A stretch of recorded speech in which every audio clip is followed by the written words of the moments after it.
السلام عليكم ومرحبا بكم في قناة شاسلاند. وهذا النهار غادي نشوفوا كيفاش نطفوا البندقية ديالنا سوبر بوزي. غادي نحتاجوا واحد لو كيت كيكون على حسب البندقية ديالكم، كتكون مكتوبة فيه واش كاليبر 12، ها هي هنا الا كان عندكم كاليبر 12 او العيار 12، الا كان عندكم 16 او 20 كيخصكم تاخذوا هذا الكيت على حسب البندقية ديالكم. نشوفوا هذا الكيت شنو فيه.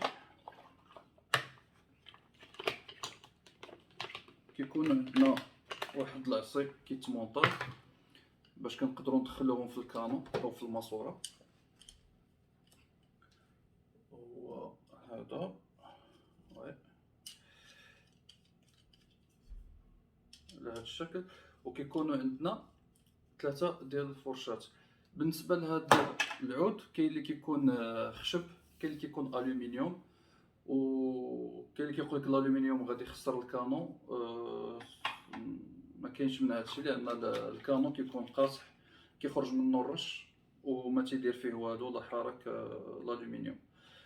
الفرشات اللي كتكون عندنا فيه او الشيته كيكون هذا ميتاليك، كنبداو به هو الاول كيف ما غادي تشوفوا. كتكون عندنا واحد الشيته واحده اخرى باش كتحيد الغبره ولا ريزيدو اللي كيبقاو من بعد. كيكون عندنا واحد الشيته او فرشات اللي هي بالقطن باش كنمسحو في التالي كنحيدو الزيت اللي كتبقى في الكان. شنو غادي نحتاجو واحد اخر؟ غادي نحتاجو هادي زيت كيعرفوها الناس حتى اللي ماشي صياده، كتخدم باش تزولي الا كان شي سطا، وفاش كطيح الشتا كيقدر الحديد اللي في الكانو ديالنا يتعرض للصدى، دونك خصنا نحيدوه. وعندنا واحد زيت واحده اخرى ديال البريطه اللي كنخدم انا، كنخدمها للزيت والميكانيزم حتى هو كنخدمها بلوطو الخشب العود لاكروس واللافون، وكتخدم حتى لو ميكانيزم. شنو غادي نحتاجو واحد اخر؟ بالنسبه للبندقيات اللي كيتحلوا كاين سوبر بوزي و جوستا بوزي، كنحتاجو فيهم لا غريس. فوالا هادي لا غريس كنديروها في البلايص اللي كتلاقى فيهم الكانو او الماسوره مع لا باسكول، لان كيكون احتكاك، باش داك الاحتكاك ما تنقصوا منه شويه. وكاين هاد البورسنيك غادي نشوفوه لاش تيصلح حتى هو.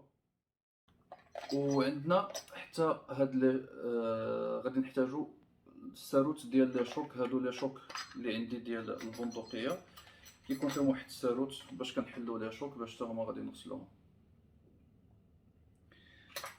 وبطبيعه الحال غادي نحتاج واحد الشيفون كما كان. انا كنخدم ديال القطن احسن، ما خصش يكون فيه داك الزغب اللي تيلصق في الحديد ولا فشي حاجه باش ما يبقى لكمش في البندقيه لداخل. يعني من الاحسن تاخذوا واحد طورشون ديال القطن كما كان، و كلينكس بوتيتر نحتاجوه غير باش ما تقطرناش الزيت فوق الطبله وداكشي. ونبداو على بركه الله. اول حاجه غادي نديرو ديما البندقيه خاويه،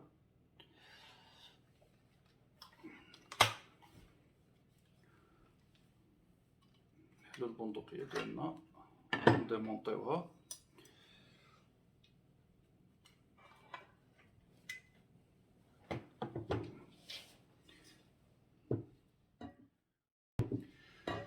اول حاجه الكانو ما عمرنا ما تنغسلوه الا ولا شوك راكبين. بالنسبه للبنادق اللي فيهم لو شوك انترشونجابل، يعني لي شوك خصهم يبقاو راكبين باش ما كنهرسوش داك الفيلطاج اللي كاين لداخل.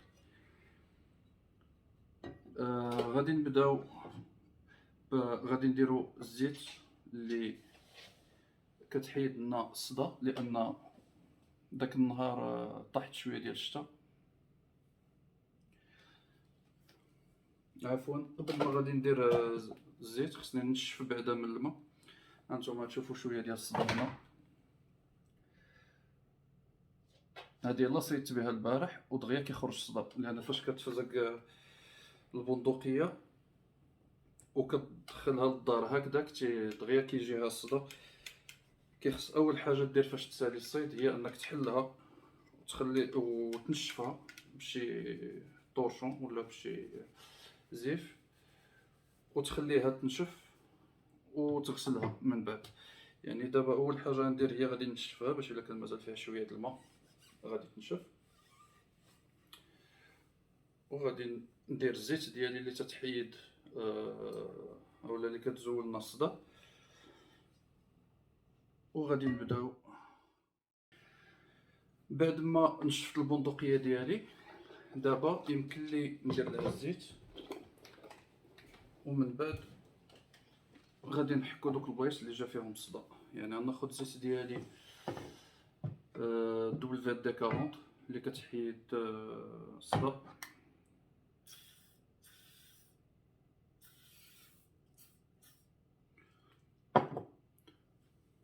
انا درتها في هاد الاماكن هادو كاملين، الزيت كيخصها توصل للبلايص كاملين، وغادي نخليها واحد شويه. غنزلها دو كوتي فوالا.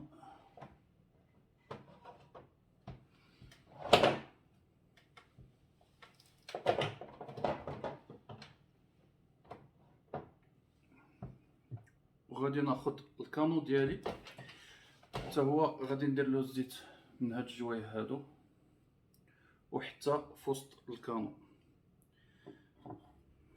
غادي ندير هذاك كلينكس كيف ما قلت باش ما يقطرليش الزيت حيت غادي يخرج من الجهه الاخرى.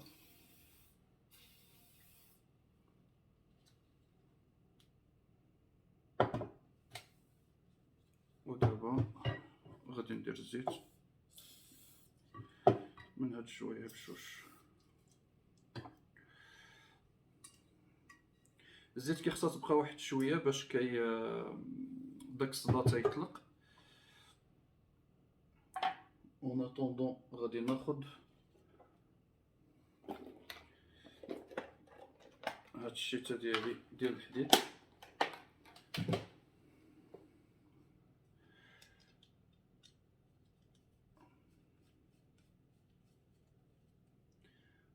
وغادي ندخلها في لي كانو بجوج. ما تنساوش ان لي شوك خصهم يكونوا راكبين. الا كانوا لي شوك ما راكبينش حتى يقدر اندوماجيو داك الفيلتاج اللي كيكون فيهم. هذا ايضا غادي ندخلها كامله واخا كتدخل مزيره. هيا حتى غادي تخرج. هنا غادي تزولنا الا كان شي صدى في وسط الكانو، وغادي تزولنا عفوا وغادي تزولنا حتى الا كان شنو سميتو لا بودغ البارود اللي كيبقى حاصل في الكانو.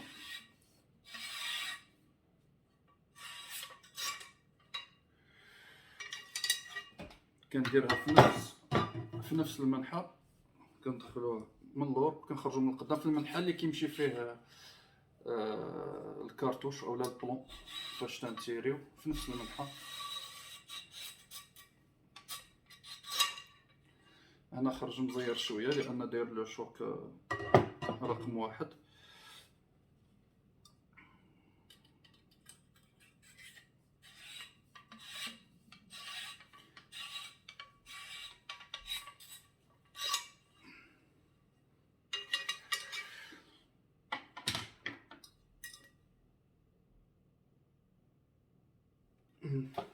الا شفنا دابا غادي يبان لنا الكانو نقى شويه،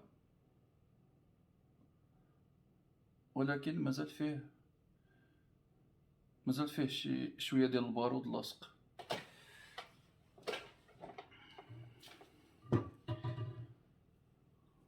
دابا نزولو هاد الراس ميطاليك اللي كنا درنا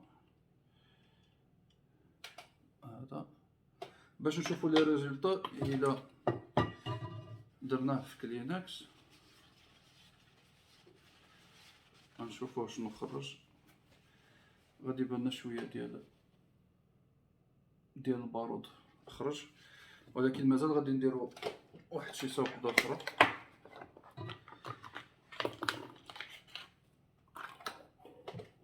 هي هادي. دابا داكشي اللي قاصح راه زاد، دابا غادي نزولو غير داكشي اللي بقى حاصل شويه خفيف، يعني اللي ما بقاش مبلوكي في الكانون، ولكن خصو غير يزول. وبنفس الطريقه غادي ندخل ونخرج من هنا.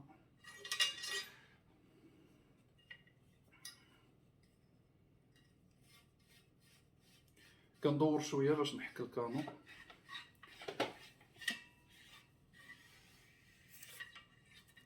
ما عرفتش واش كيبان لكم داك الزيت ولا بودغ والبارود اللي كيخرج معاه فاش كنخرج شيته من الكانون.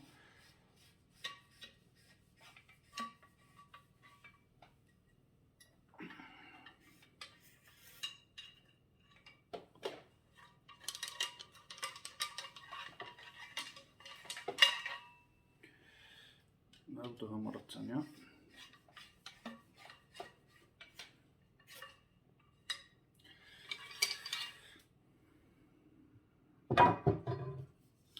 صافي دابا خصنا نشفو الكانون ديالنا. غنشوف عاوتاني هادي شنو خرجات.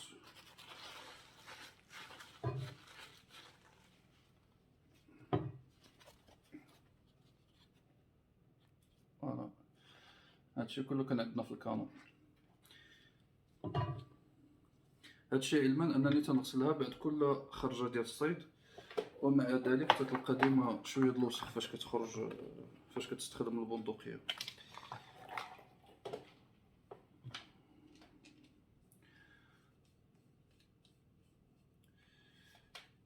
هادي غير شيته ديال القطن باش ما نخليوش الزيت في الكانون. هادي يمكن لك ماشي مشكل، تقدر تمشي في لي دو سونس.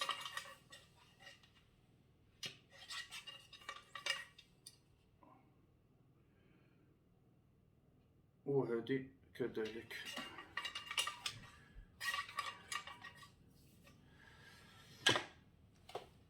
إلا شفنا في الكانون دابا، شوف واش يبان. خلي فوالا دابا كيبان لنا الكانون نقي وما بقاش فيه داك شويه ديال البارود اللي كان قبيله.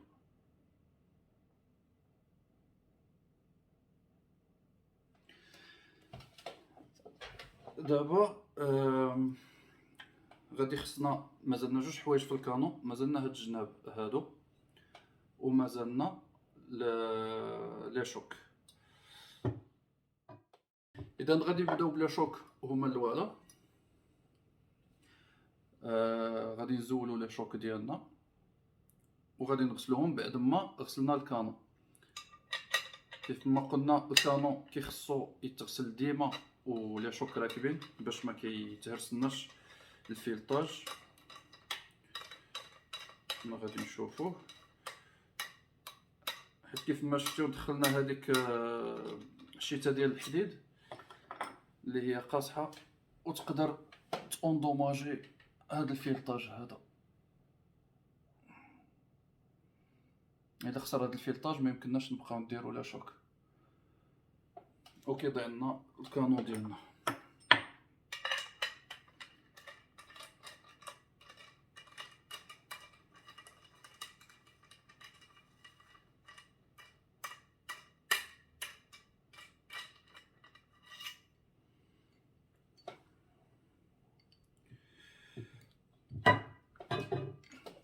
لا شوك نورمالمون حيت كانوا راكبين في الكانون راه غادي يكونوا نقيين من الداخل،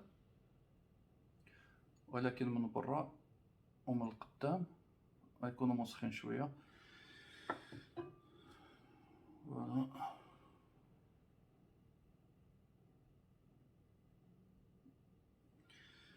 حتى هما تنديروا لهم شويه ديال الزيت.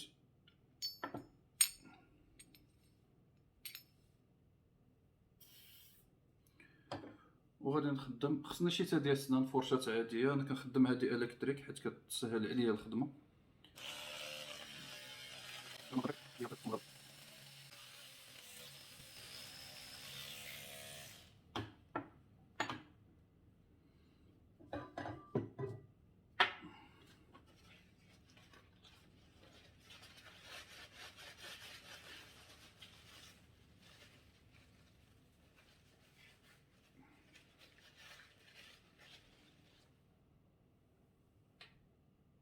هو كيولي كيبري، حتى هو كيكون فيه البارود حاصل فيه.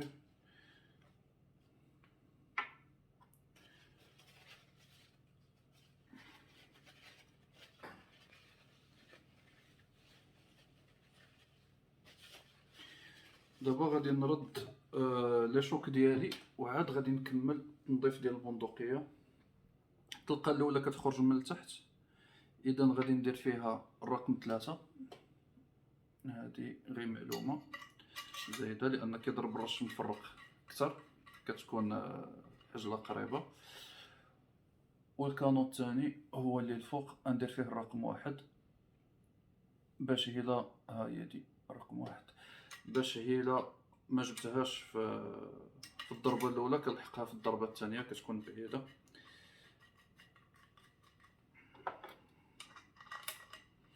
ندير السرود ديالي، كنزير شويه ماشي بزاف باش ما نهرسوش. وهيلا لو شوك ما دخلش مزيان، يعني كان كيدخل وحسيتي بشي حاجه كاينه في الفيلطاج، خصك تخرجو، تنقي الفيلطاج ديال الكانو وديال لو شوك وعاد تولي تسد. هذاك الفيلطاج ما كيخصوش يخسر كاع. فوالا فوالا صافي. دابا عندنا الكانو بلا شوك ديالو نقيين، وغادي نضفو هاد المنطقه هذه اللي كنا درنا فيها الزيت قبيله. يعني كما درنا قبيله الزيت ديجا درناها، نقدر نزيد واحد شويه وبالشيته ديال الاسنان.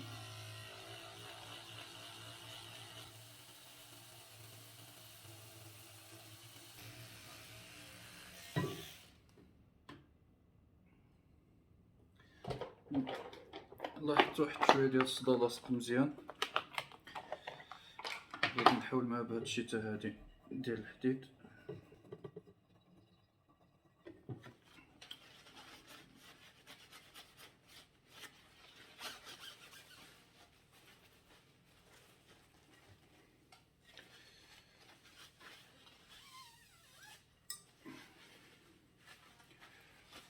الكانو سالينا معاه من التنظيف. الكريساج او لاكريس هي ماشي داخله في التنظيف، ولكن كما كنقولوا بالعربيه التشحيم غادي يجي من بعد. دابا غادي نكملوا مع لا باسكول. لا باسكول كيف ما شفتوا كنا درنا لها الزيت، كان فيها واحد شويه ديال الصدى هنا، غادي نحاولوا نزولوه.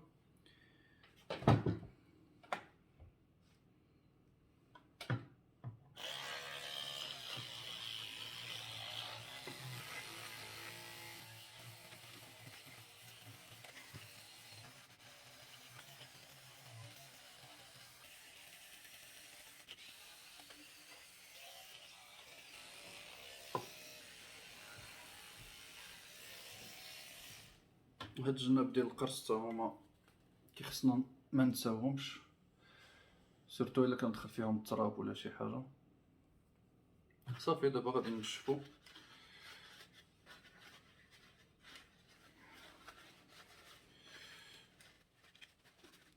نشوفو مزيان الزيت لان من بعد خصنا نديرو لاكريس هادو.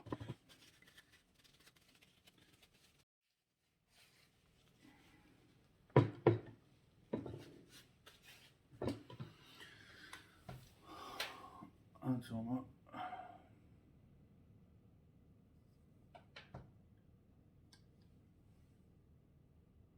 داك الصدى اللي كان مبقاش.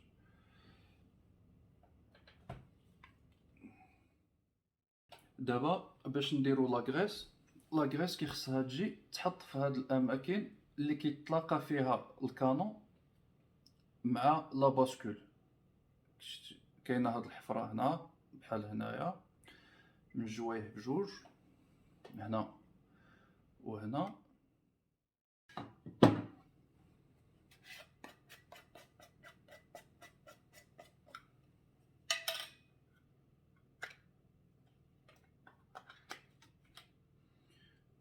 لاكراس كنديرو غير بيدينا واحد شويه، ما خصهاش تكون كثيره بزاف لان كتجمع البارود من بعد فاش كنكونوا كنصيدو، كتجمع البارود يعني خصنا نديرها واحد شويه بحال هكا.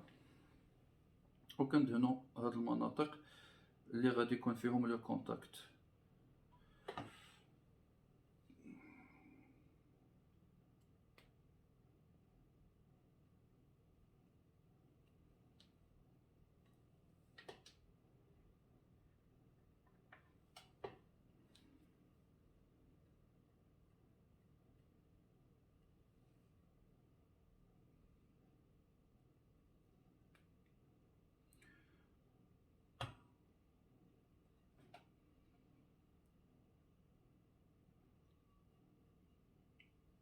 كيف ما شفتوا درت شويه ديال لاكريس هنا وهنا.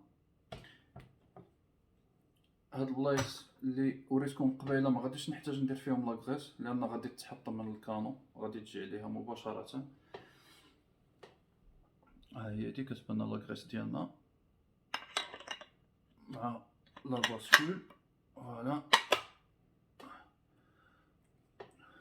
الا قربنا شويه غتبان شويه د لاكريس كتخرج في هاد الجناب هنا وهنا. غادي خصنا نمسحوها، ما خصناش نخليو لاكريس شايطه خارجه من الجناب لان كتجمع الوسخ مع الغبره مع البارود، كتجمع الوسخ. سالينا التنظيف ديال البندقيه ديالنا. هذه لا لونغيس مسحتها غير بالفرشاط ما فيها والو، ولكن مازالنا حاجه وحده وهي نديرو شويه ديال زيت الخشب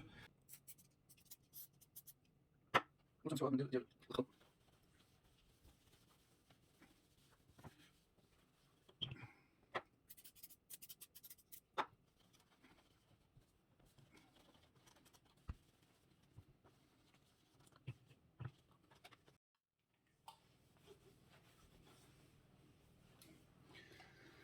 نشوفوا الفرق دابا بين لاكروس اللي درنا لها الزيت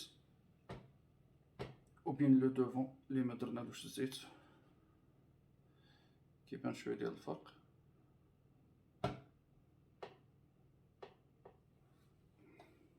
يعني حتى لا لونغيس نديرو شويه د الزيت هنا.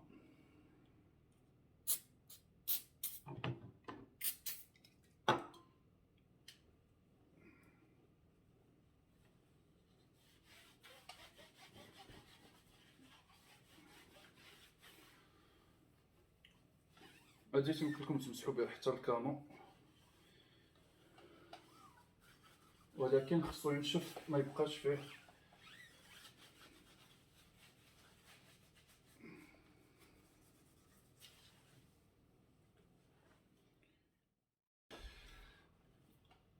هي البندقيه ديالنا تغسلات.